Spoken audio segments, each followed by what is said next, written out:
이 저녁 시간에도 주님 앞에 나오신 여러분들에게 주님의 은혜가 함께 하시기를 축복합니다. 히브리서 말씀을 계속 살펴가는데요. 사도는 이 히브리서를 통해서 유대 그리스도인들에게 예수님의 대제사장의 이 직분이야말로 대단히 우월하고 값지고 귀한 것이다 라는 사실을 계속 소개를 해오다가 여전히 그 깊은 내용들을 설명해 가려고 하던 차에 아직도 단단한 음식을 씹지 못하는 어린아이와 같이 그들의 신앙이 성숙하지 못한 면들을 생각하면서 약간 비껴 나와서 그들을 향해서 실제적인 권면을 비교적 길게 그들에게 주었었습니다. 그 내용이 이제 5장 11절부터 6장 마지막까지 그런 내용들을 사도가 소개하는 겁니다. 그 권면의 내용은 몇 가지 내용들을 우리가 살펴봤었는데 하나는 책망하는 거죠. 때가 오래 지나서 이미 선생이 되어야 마땅하는데도 아직도 도의 초보에 머물러서 성장하지 못하고 있는 그들의 신앙적인 게으름과 부족함을 사도가 책망을 한 바가 있고요. 그들로 하여금 그들의 자신의 삶에 안주하지 않도록 자신들의 그 모습, 그들의 어떤 신앙적인 자리에 안주하지 않도록 하기 위해서 엄중한 경고의 내용들을 또한 소개를 했습니다. 그러면서도 그들에게 함께 하시는 하나님이 또 그들을 도우실 것을 격려하면서 힘을 내라, 더 힘써라 하는 그런 격려의 내용들로 이러한 권면의 내용들을 쭉 소개했었습니다. 이제 그런 다음에 사도가 이제 다시 처음에 하고자 했던 이야기로 돌아갑니다. 그 내용이 예수님의 대제사장인 직분에 대해서 다시 좀 더 자세하게 설명해 가려고 하는 것입니다. 특별히 거기서 거론되고 있는 인물이 멜기세덱이라고 하는 인물인데요. 5장 6절 말씀에 보면 시편 110편 4절에 있는 말씀을 인용해서 내가 영원히 멜기세덱의 반차를 따르는 제사장이다 이런 말을 소개했었고요. 또 10절 가서도 보면 하나님께 멜기세덱의 반차를 따른 대제사장이라 칭하심을 받으셨느니라 이렇게 또 소개했습니다. 그리고 우리가 지난번에 살폈던 6장의 마지막 절 가서도 보면 그리로 앞서 가신 예수께서 멜기세덱의 반차를 따라 영원히 대제사장이 되어 우리를 위하여 들어가셨느니라. 그래서 사도가 이미도 세 차례에 걸쳐서 멜기세덱에 대하여 소개를 한 바가 있었는데 이제 7장 1절부터 그 멜기세덱에 관한 좀 더 자세한 이야기들을 사도가 쭉 해가면서 예수님께서는 아론 계열의 제사장의 반차, 순서, 질서를 따르지 않고 이 멜기세덱의 반차, 질서 혹은 순서를 따르는 왕으로 그의 제사장의 직분은 끝나지 않고 갈리지 않고 영원하다라는 사실을 이제 사도는 구체적으로 설명해 가려고 하고 있습니다. 오늘 우리가 함께 읽은 1절부터 10절의 내용에서는 이 멜기세덱의 제사장 직분이 참 중요하다라는 것을 설명해 가면서 이 멜기세덱의 반차가 무엇인가 그것을 설명해 주고 있고요.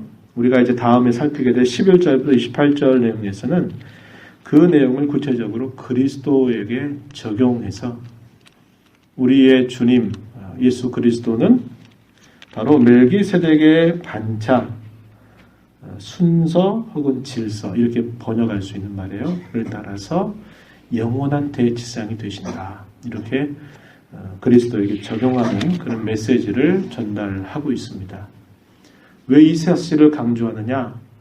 고난과 박해 가운데 그들이 그 고난을 이겨내지 못하고 시련을 이겨내지 못하면서 그들이 예수 그리스도의 이 가르침에서 돌아서서 다시 옛 구약의 종교 유대교로 돌아가려고 하는 많은 사람들의 그 움직임을 보면서 고난이 있다 하고 시련이 있다 하더라도 물러서지 말고 그리스도를 끝까지 붙잡으라는 겁니다. 그분을 붙잡는 것만이 우리에게 진정한 구원이고 우리에게 영원한 생명이 된다라는 것을 사도는 강조하고 있는 거예요. 그래서 누차 그 사실을 말하는 겁니다. 구약의 제사장의 제도 여기로 돌아가서는 안 된다. 이건 단순히 우리 육체의 시련과 박해나 죽음의 문제가 아니라 결국 영원한 형벌과 저주에 빠지는 길이기 때문에 잠시 잠깐 당하는 그런 고난과 시련 때문에 영원한 것들을 저버려서는 안 된다. 이렇게 사도가 그 당시의 성도들을 독려하는 그러한 메시지를 지금 계속 전달하기 위해서 이렇게 하고 있음을 우리가 보게 되는 겁니다.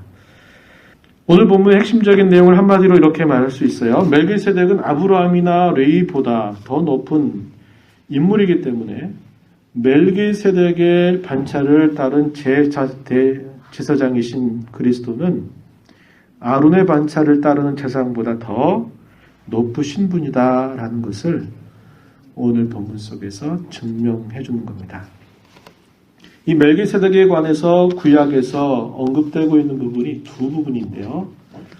실제적으로 어디에서 언급되냐면 창세기 14장 17절 이하에서 이 사실들을 이야기해 주고 있습니다. 여러분 잠시 한번 가보실까요? 창세기 14장 17절부터 20절의 내용인데요. 자, 여기 말씀을 제가 읽겠습니다. 한번 눈으로 보세요. 아브람이 그돌라오멜과 그와 함께한 왕들을 쳐부수고 돌아올 때에 소돔 왕이 사회 골짜기 곧 왕의 골짜기로 나와 그를 영접하였고 살렘 왕 멜기세덱이 떡과 포도주를 가지고 나왔으니 그는 지극히 높으신 하나님의 제사장이었더라. 그가 아브라함에게 축복하여 이르되 천지의 주제이시오 지극히 높으신 하나님이여 아브라함에게 복을 주옵소서. 너희 대적을 내 손에 붙이신 지극히 높으신 하나님을 찬송하리로다 하며 아브라함이 그 얻은 것에서 10분의 1을 멜기세덱에게 주었더라. 아멘. 실제적으로 아브라함이 살고 있었던 그 시대의 역사 사건을 이제 우리가 여기서 확인하게 되는 겁니다. 아브라함의 조카 롯이 잡혔다고 하는 그런 소식을 듣고는 아브라함이 잘 거느렸던 318명의 그런 군사들을 데리고서 이 조카를 구하러 가게 됐어요. 그러면서 거기로부터 그 조카를 다시 건져오고 거기로부터 승리를 하게 한 다음에 이렇게 돌아올 때 이 소돔 왕이 이 아브라함을 영접했다 이렇게 17절에서 소개하고 그때에 이 살렘 실제로 살렘이라고 하는 곳의 왕이었던 멜기세덱이 그 승리를 축하하면서 떡과 포도주를 가지고 나와서 그에게 베풀어 주었던 그 사건이 기록되고 있는 겁니다. 그러면서 아브라함을 향해서 축복하죠. 천지의 주제이시오 지극히 높으신 하나님 아브라함에게 복을 주옵소서. 이렇게 했더니 아브라함이 어떻게 했다고 그럽니까? 자기가 얻은 승리의 전리품에서 10분의 1을 멜기세덱에게 주었다. 이렇게 기록하고 있는 이야기입니다. 그래서 이것은 실제적으로 있었던 사건이었다는 거죠. 또 한 것이 표기가 되고 있는데 시편 110편 4절 말씀에 보면 이 메시아 예언시로 알려져 있는 것인데 시편 110편 4절에서 이렇게 표현하고 있습니다. 여호와는 맹세하고 변하지 아니하시리라. 이르시기를 너는 멜기세덱의 서열을 따라 영원한 제사장이라 하셨도다. 멜기세덱의 서열, 반차 같은 말입니다. 순서, 질서, 순서 이렇게 그런 같은 표현들이에요. 멜기세덱의 서열을 따라서 영원한 제사장이다 하셨다. 이렇게 예언하고 있습니다. 이 시편 110편은 어떤 알려진 제사장의 육체적인 혈통에 근거한 것이 분명히 아닌데도 불구하고 하나님께 임명받은 멜기세덱의 제사 직분과 같은 그런 제사 직분을 수행하는 예루살렘의 또 다른 왕의 모습을 그려주고 있다. 이렇게 볼 수 있는 겁니다. 그래서 실제적으로 이제 후대에 오실 메시아에 관한 그런 예언으로 이것이 표현되고 있는 거죠. 그래서 구약 성경에서는 두 곳에서 이 멜기세덱에 관해서 언급이 되어 있습니다. 그는 실제적인 인물이었다고 하는 것이고, 그의 그 특별한 그런 성격 때문에 메시아를 미리 보여주고 메시아께서 하실 일들에 대한 하나의 상징으로서 예언적으로 또 역시 표현되고 있는 인물이다 하는 겁니다. 그래서 110편 4절에 있는 말씀은 실제적으로 누구를 뜻하느냐? 장차 오실 메시아가 바로 그러한 멜기세덱의 반차를 따르는 그런 대제사장이시다라는 사실을 보여주고 있다고 하는 거죠. 이게 구약 성경에서 이미 이야기가 되고 있었던 그런 내용들이라 하는 겁니다. 사도는 오늘 본문 다시 가서 히브리서 7장 1절 이하에서 이제 그 멜기세덱에 관해서 이제 쭉 설명을 해 가는 거예요. 한 5가지 정도 내용으로 정리해 볼 수가 있는데, 하나는 뭐냐면 이름이 어떻게 표현되고 있느냐. 그러니까 2절에 보면요, 이렇게 표현했죠. 중간 부분에 그 이름을 해석하면 먼저는 의의 왕이다 이렇게 표현했습니다. 의의 왕. 멜기라고 하는 말이 왕을 뜻하는 말입니다. 세덱 이것이 의를 뜻하는 말이에요. 그래서 멜기세덱, 그 말의 뜻은 뭐냐면 의의 왕이다 이 말입니다. 문자 풀이한 거예요. 글자를 그대로 풀어주면 멜기세덱이 곧 의의 왕이다 라고 하는 그런 뜻을 가지고 있는 거죠. 의의 왕이라고 하는 이 명칭은 누구에게 사실 고유한 표현일까요? 우리 주님 예수 그리스도에게 고유한 표현입니다. 그런데 아브라함 시대에 있었던 이 살렘의 왕이었던 그 멜기세덱도 그 이름이 풀면 의의 왕이다 라는 겁니다. 그 말은 그가 다스렸던 그 지역을 의롭게 잘 다스렸다라는 것도 당연히 이야기하고 있는 것인데, 그것은 곧 예수님이 본래 그분의 모습을 이렇게 상징적으로 표현하는 그런 뜻이다라는 것을 우리가 확인할 수 있는 겁니다. 예수님이야말로 우리를 하나님의 의가 되게 하시는 우리의 의의 주님이 되시는 분이십니다. 예레미야서 23장 6절 말씀 제가 읽어드리겠습니다. 그의 날에 유다는 구원을 받겠고 이스라엘은 평안히 살 것이며 그의 이름은 여호와 우리의 공의라 일컬음을 받으리라. 번역을 또 잘못했어요. 번역이 공의라 이렇게 번역하면 안 되고 여호와 우리의 의라, 개역성경이 이렇게 번역했는데 개역 개정을 하면서 학자들이 이 번역 개념을 혼동을 해가지고 이걸 공의로 번역하면 안 되고 그냥 의라고 번역하는 게 더 올바릅니다. 그래서 여기 여호와 우리의 의라 일컬음을 받으리라 그랬습니다. 그의 날 메시아께서 오셔서 하실 그때를 예언적으로 하고 있는 표현이죠. 그의 날에 유다가 구원을 받겠고 이스라엘은 평안히 살 것이고 그의 이름은 여호와 우리의 의라 일컬음을 받으리라. 우리의 의가 되신다. 그렇게 표현했죠. 고린도서 1장 마지막 부분에서도 바울 사도가 말하죠. 그는 예수님은 하나님에게로부터 나와서 우리에게 거룩함과 구원과 의로움과 지혜가 되셨다. 이렇게 표현하고 있어요. 그래서 예수님에 관해서 그분의 하실 일들을 가장 잘 표현하고 있는 것이 의의 왕이시다라는 건데, 그 이름을 아브라함이 살고 있는 그 시대에 하나님이 보내신 그 한 사람, 그 사람이 이름이 바로 의의 왕이었다. 그래서 예수님과 이 멜기세덱 사이에 예수님을 가장 잘 상징적으로 보여주고 있는 그런 인물이다라는 것을 사도가 이야기하고 있는 겁니다. 두 번째 쭉 계속해서 보면요. 2절에 보면 뭐라고 표현했냐면 그 다음은 살렘 왕이다 그랬습니다. 살렘 왕.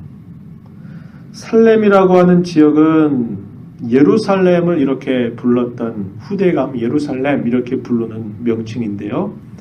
가나안에 여러 왕들이 있었죠. 그 왕들처럼 이 멜기세덱은 왕적인 권세를 가지고 있었던 이 살렘을 다스렸던 왕이었다고 하는 겁니다.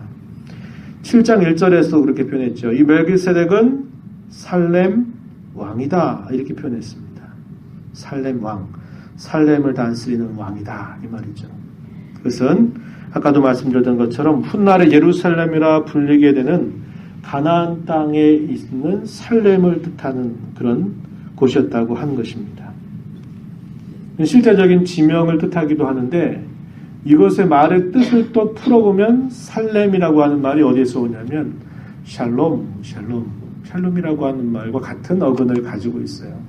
무슨 뜻입니까? 평안, 그것을 뜻하는 말입니다.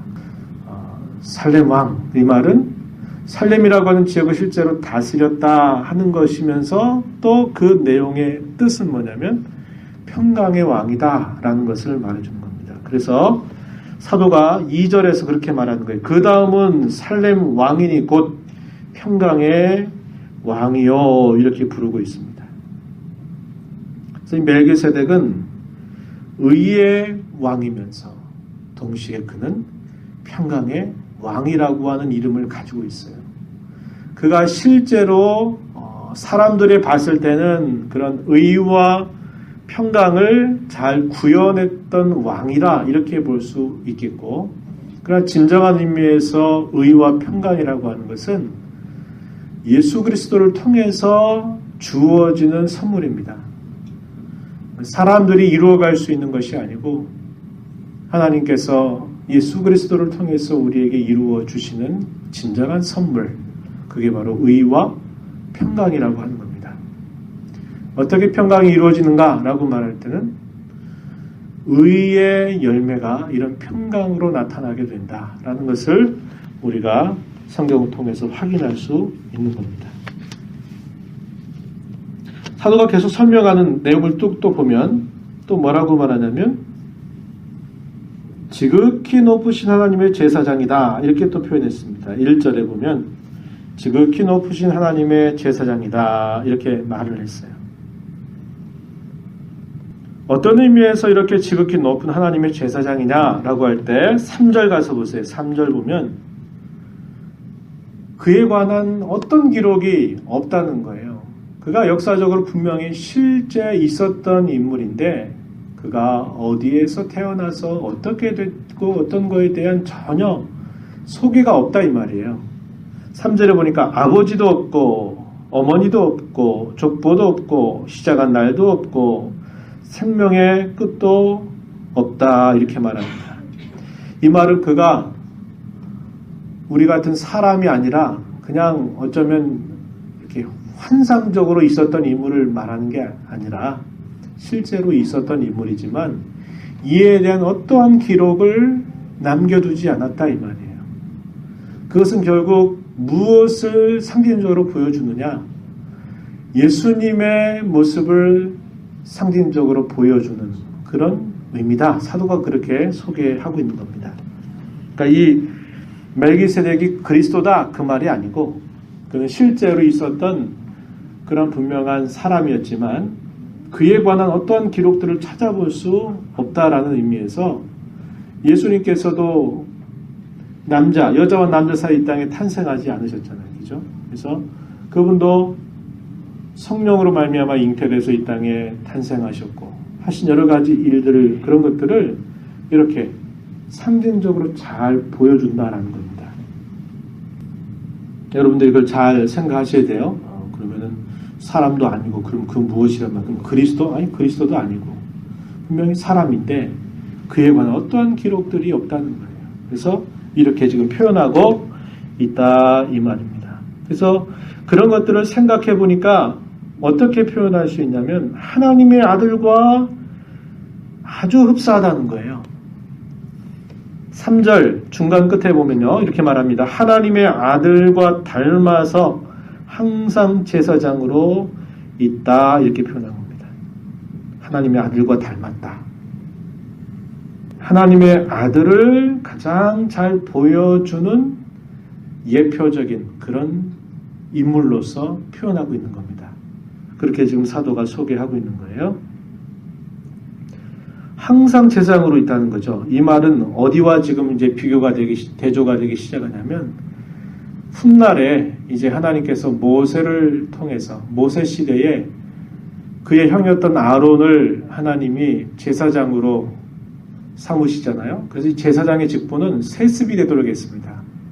다른 지파가 절대로 이 제사장 직분을 할 수 없었어요. 그래서 성경 읽다 보면 아론의 아들들 또 아론의 아들들의 아들들 이것이 계속 족보처럼 이렇게 계속 등장하잖아요. 그러니까 그것은 분명한 시작이 있고 아버지가 있고 또 그의 족보가 분명한 것에 비해서 이 멜기세덱이라고 하는 인물은 그런 족보가 없다는 거예요. 아버지도 없고 어머니도 없고 시작도 없고 끝도 없이 이렇게 되어 있다는 거죠. 그래서 아론의 순서를 따라서 세습되는 제사장과 이 멜기세덱이 제사장으로 있는 것과는 전혀 다르다. 이것을 지금 사도가 설명하고 있는 거예요. 그러면서 말합니다. 계속해서 사도가 4절 가서 보면 뭐라고 하냐면 이 사람이 얼마나 높은가를 생각해 봐라 그랬습니다. 자, 멜기세덱은 그리스도를 아주 잘 예표하는 그러한 인물이었다는 거예요. 인물인데 이 사람이 얼마나 높은가? 다시 말해서 그가 어떤 의미에서 그렇게 존귀한 자인가 하는 것들을 좀 생각해 봐라. 이렇게 사도가 말하면서 말하는 게 뭐냐면 두 가지를 이야기하는데 하나는 뭐냐면 아브라함보다도 더 훨씬 우월하고 높은 존귀한 자다. 이렇게 말하는 겁니다. 유대인들에게 아브라함은 어떤 인물일까요? 가장 존경받는 인물이죠. 가장 존경받는 인물이고 하나님이 그 백성들에게 약속하셨던 그 구체적인 약속이 누구에게 처음 주어졌나요? 아브라함에게 주어졌거든요. 그래서 그들에게 있어서 가장 존경하고 높은 존귀하다고 말할 수 있는 인물이 아브라함인데 이 아브라함보다도 훨씬 더 높은 존귀한 자다라는 것을 사도가 설명해 주는 겁니다. 어떻게요? 아브라함도 그가 전쟁에서 승리해서 롯을 건져오면서 얻은 그 승리의 전리품 가운데서 10분의 1을 누구에게 바치냐면 이 멜기세덱에게 그걸 바쳤다고 이야기하고 있는 겁니다. 4절에 보니까 조상 아브라함도 노량물 중 10분의 1을 그에게 주었다 이렇게 말하고 있어요. 그래서 그들이 그토록 존귀하게 여기는 아브라함도 그도 자기가 얻은 것 중에서 10분의 1을 멜기세덱에게 바쳤으니 이 멜기세덱이 훨씬 아브라함보다도 더 존귀한 자다라고 이렇게 사도가 설명하는 겁니다. 그 당시에는 이미 제사장의 직분이라고 하는 것 자체가 이렇게 구체적으로 구별이 되지 않았던 때였단 말이죠. 그 당시 아브라함은 족장이잖아요. 족장이다 보니까 족장 때 왕이라고 하는 게 따로 있고 선지자라고 하는 게 따로 있고 아니면 제사장이 따로 있는 게 아니라 이 족장 시대 때는 왕 노릇도 하고 선지자 노릇도 하고 또 제사장 그런 역할들을 통합적으로 족장이 이걸 다 행사했었어요. 그런데 이 족장 시대가 끝나가면서 마지막 족장이었던 야곱이 그의 12 아들을 통해서 자손들이 번성하게 되면서 12지파가 만들어졌고 그 12지파 중에서 레위라고 하는 야곱의 셋째 아들을 또 구별해서 레위 지파는 그들에게서 땅을 분배받지 못하게 하고 따로 구별해 놓잖아요. 구별해 놓고 요셉의 두 아들 누구였죠? 에브라임과 므낫세. 에브라임과 므낫세. 그를 각 한 지파씩에서 12지파를 채우고 레위 지파는 그들에게서 떼어놓습니다. 그리고 이 레위 지파가 하는 일이 뭐였어요? 이스라엘 12지파들이 사는 곳곳마다 다 이렇게 나눠줘가지고 그들이 모아도록 그들이 하나님 앞에 올바르게 정결하게 살고 그러니까 정결법을 지키고 그들이 제사하는 일들을 돕도록 각 12지파에 각각이 흩어져서 살았단 말이죠. 레위 자손들은. 레위 자손 중에서도 특별히 그 가운데 아론의 자식들이 뭐가 되냐면 제사장이 됐단 말이에요. 레위 자손이 다 제사장이 아니었어요. 물론 그들은 다 성전에서 봉사하고 이런 이스라엘 백성들의 어떤 제사와 관계된 일들에 봉사했지만 제사장의 직분을 감당하는 것은 아론의 이런 자식을 통해서 이런 제사장 직분이 계속 계승이 되도록 하나님이 하셨다 이 말이죠. 그러니까 아브라함 같은 경우에는 이미 레위라고 하는 그런 사람도 없었고 그렇죠? 그래서 그걸 표현하는 유대인들의 표현법이 뭐냐면 조상이 허리에 있었다 이렇게 표현하는 겁니다. 10절 끝자락에 한번 가서 보면 이렇게 말해요. 레위는 이미 자기 조상의 허리에 있었습니다. 이렇게 표현합니다. 조상이 허리에 있었다 이 말은 아직 나지 않았다 이 말이에요. 그의 자손이다 이 말입니다. 그런데 하나님은 훗날에 모세 시대에 이 레위의 자손 중에서도 제사장들을 구별해서 이스라엘 백성들이 그들이 한 달 동안 열심히 수고하고 이래서 얻은 그 결실 중에 10분의 1을 어디의 몫으로 돌렸어요? 이 제사장들의 몫으로 돌렸단 말이에요. 10분의 1을 바치게 했다 이 말입니다. 그렇죠?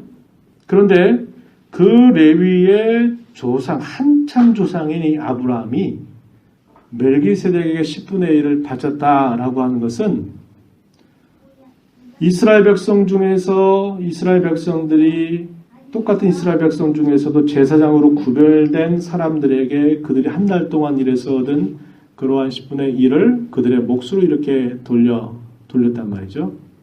돌리게 했는데 그렇다면 아브라함에게서 그들은 다 아브라함에 속해 있는데 아브라함이 멜기세덱에게 10분의 1을 바쳤다라는 것은 이스라엘의 훗날에 아론의 제사장의 직분에 의해서 세워져 있는 그런 제사장들보다도 훨씬 더 존귀하고 더 우월하다라는 것을 지금 이렇게 사도가 설명하고 있는 겁니다.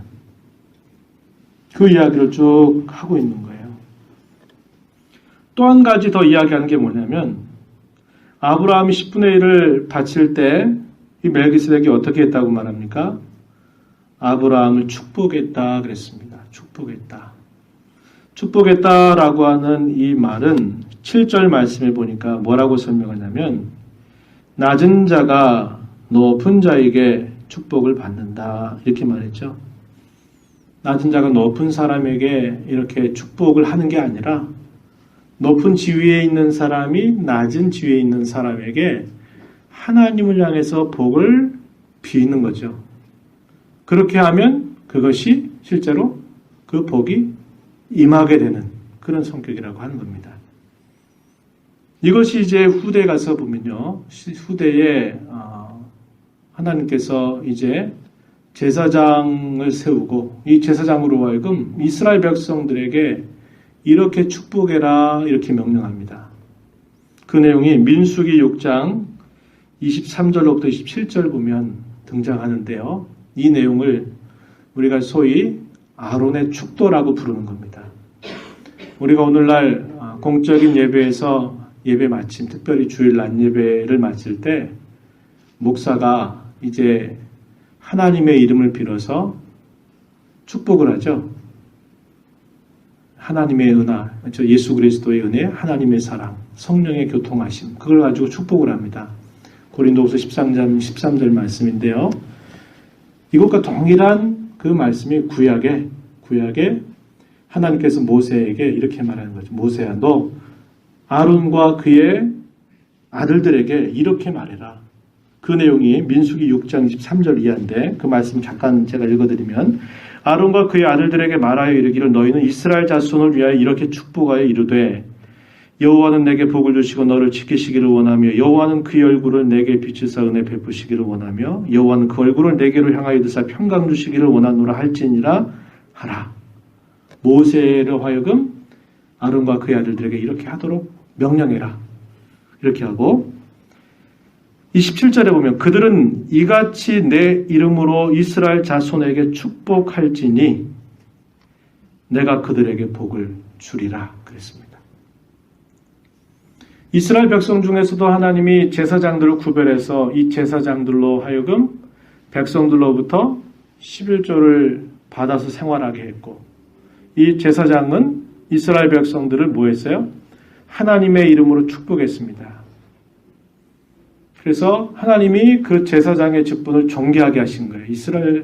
이스라엘의 12지파 중에서 이 제사장의 역할을 존귀하게 하신 거예요. 그래서 존귀한 자로서 그가 여호와의 이름을 가지고 그 백성들을 이렇게 축복하면 어떻게 한다고요? 내가 그들에게 뭐 한다고요? 복을 주리라. 하나님께서 이스라엘 백성들이 이렇게 복을 주리라고 약속하신 겁니다. 그래서 이걸 두고 아론의 축도라고 말해요. 그래서 제가 그런 말씀 드린 것 같은데 만약에 주일날 예배 때 제가 이 민수기의 말씀을 가지고 이렇게 여호와는 내게 복을 주시고 너를 지키시기를 원하며 이렇게 하면 여러분들이 또 충격을 받을 수 있다 이 말이죠. 목사님 이상해졌다 이렇게 말할 수 있는데 그렇지 않다 이 말입니다. 신약의 축도가 있고 구약 백성들에게 하나님 말씀하신 축도가 있어요. 그래서 이렇게 해도 축도라 이 말입니다. 여러분 참고적으로 기억하시면 되고 이건 무슨 얘기냐면 높은 자가 지위 존귀하게 된 자가 자신보다 더 낮아 있는 그런 사람에게 축복을 할 때 그 축복이 임한다는 거예요. 멜기세덱이 그토록 유대인들에게서도 존경을 받고 존귀한 자임에도 불구하고 아브라함을 향해서 축복을 이렇게 하는 것은 멜기세덱이 아브라함보다도 훨씬 더 우월한 그러한 지위에 있다라는 것을 사도가 이야기하고 있는 겁니다. 그 내용이에요. 그래서 멜기세덱의 이런 서열을 따라서 이 멜기세덱은 예수님의 그 모습을 가장 잘 보여주는 예표하는 상징적인 인물이고 그래서 예수님은 아론의 제사장의 질서를 따라서 이 땅에 오신 제사장이 아니라는 거예요. 예수님이 오신 그 제사장의 서열은 아론의 질서를 따라 오신 게 아니라 누구의 서열을 따라서 왔다고요? 멜기세덱의 서열을 따라서 오신 제사장이라는 거예요. 멜기세덱은 항상 있는 제사장처럼 시작도 없고 끝도 없고 이렇게 표현되어 있죠. 그의 그러한 모습이 곧 예수님의 제사장 직분이 갈리지 않고 끝나지 않고 항상 영원히 그 제사장의 직분을 행하신다라는 것을 이걸 통해서 보여주고자 하는 겁니다. 그러나 잘 아시는 바와 같이 아론 같은 경우는 그가 생애 가운데서 대제사장의 직분을 감당하지만 아론이 늘 살 수 있는 게 아니잖아요. 그죠? 아론도 때가 되면 죽는다 이 말입니다. 그리고 그의 자식들도 대제사장이 되지만 때가 되면 또 죽어요. 그건 뭐냐면 그 한 사람이 계속적으로 계속 항상 그 직분을 감당하는 게 아니라 계속적으로 죽고 태어나고 죽고 태어나고 죽고 태어나고 하는 일들이 계속 반복될 수밖에 없었다는 거예요. 이것을 두고 제사장의 직분이 갈린다 이렇게 표현하는 겁니다. 다시 말해서 온전치 못하다 이 말이에요. 그러나 멜기세덱의 순서를 따른다는 얘기는 그렇지 않다는 거예요. 항상 제사장으로서 영원히 그 직임을 감당한다라는 것을 보여준다고 하는 겁니다.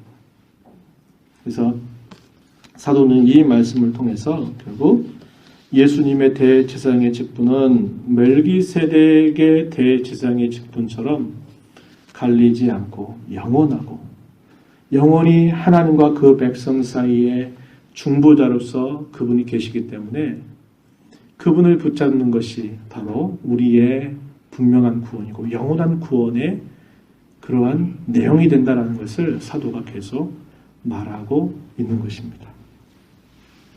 그 이야기를 쭉 해가고 있는 거예요. 왜 이런 이야기를 한다고 그랬나요?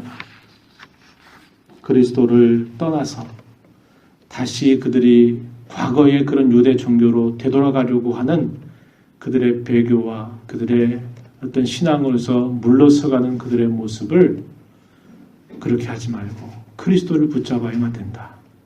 우리의 구원은 그분을 떠나서는 결코 우리의 구원은 보장될 수 없고 이룰 수 없다고 하는 것을 이야기하면서 어떤 형편과 처리 속에서도 그리스도를 바라보고 그분을 붙잡아야 된다.